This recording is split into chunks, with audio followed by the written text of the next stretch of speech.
June Fryman. I'm pastor at Abiding Christ Lutheran Church, serving in the collaborative with Lutheran Saints in Ministry, or LSIM.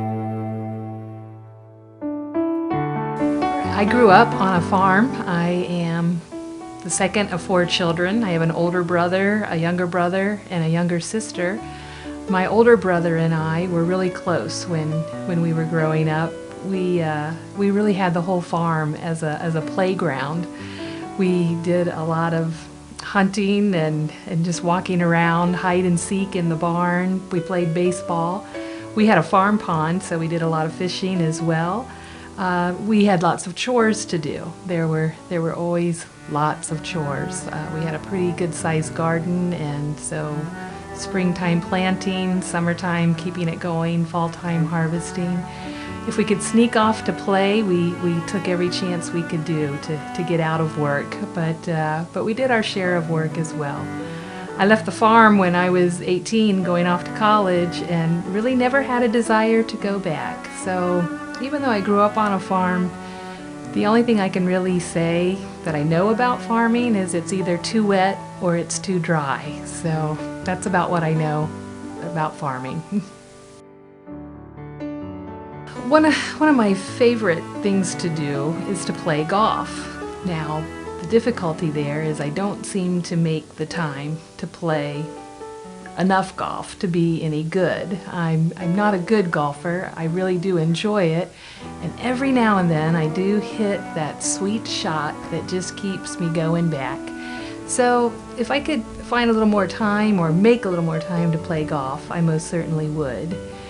I also enjoy walking, taking walks. I used to run, but that seems to just not happen anymore. I did have the satisfaction of completing a number of half marathons, and I even completed a whole marathon. I don't say that I ran or I did anything exceptional with it, but I did complete all of those. I crossed the finish line. And that gives you a sense of satisfaction. So instead of running, I just do a lot of walking now, at least as much as I'm able. My grandma Goodapple, Bertha Goodapple, had quite an impact on my life. When I was growing up, she just was the epitome of God's unconditional love. She seemed to just have a calm, steady presence about her, and I never realized until I was older the hardships that she must have endured in her young life and then in her early married life as well. As I learned later stories of how hard she had to work on the farm. My grandfather was sick. He had actually died before I was even born. I never knew him. And so just hearing stories later on of how hard her life must have been, and yet just her calming presence and her warm, loving embrace that was always there. And again, she just seemed to symbolize the unconditional love of God. Never seemed to get upset about anything.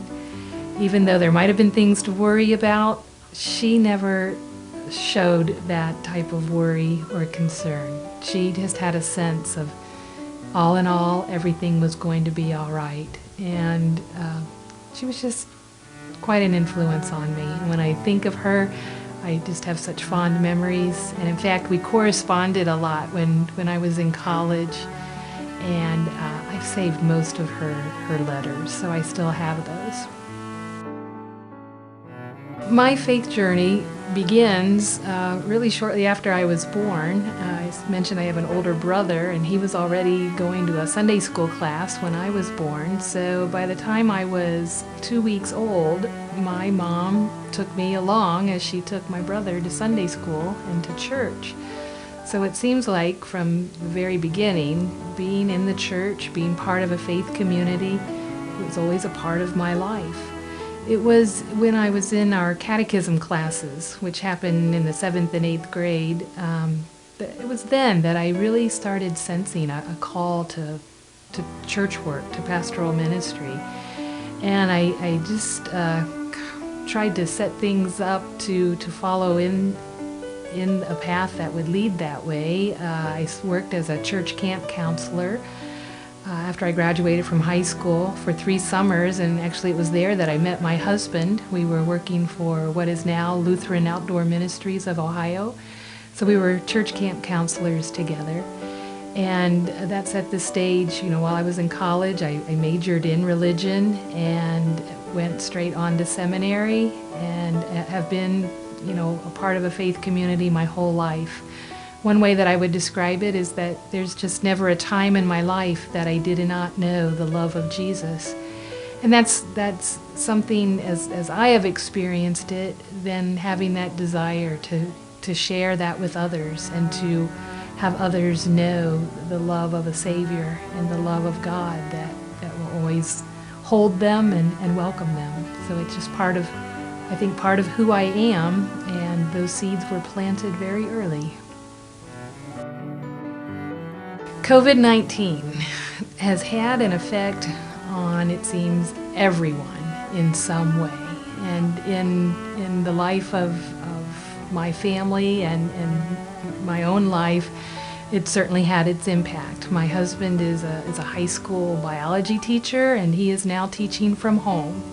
Our youngest daughter is a second-year student at Capital University, and she is now a student from home, attending classes through Zoom meetings.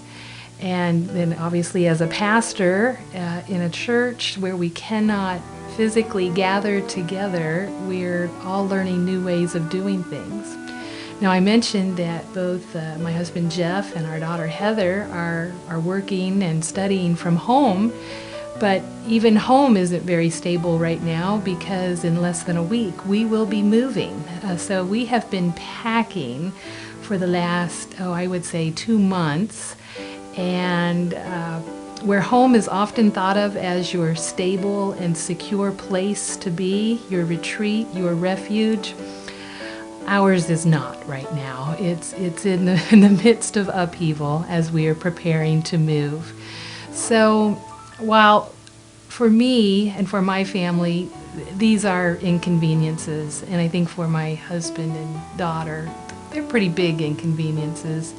But I also know for other people, it is a lot harder. And so even as we work our way through that, and trying to be mindful that for us it's not as bad as it is for others, and just finding ways then in the life of the church, how we continue to be church together and continue to do ministry together without having a building and without gathering together. But we're finding ways to stay connected, and I'm thankful for that, and I do look to the day when we will all gather together to celebrate around God's table, sharing God's food with God's people.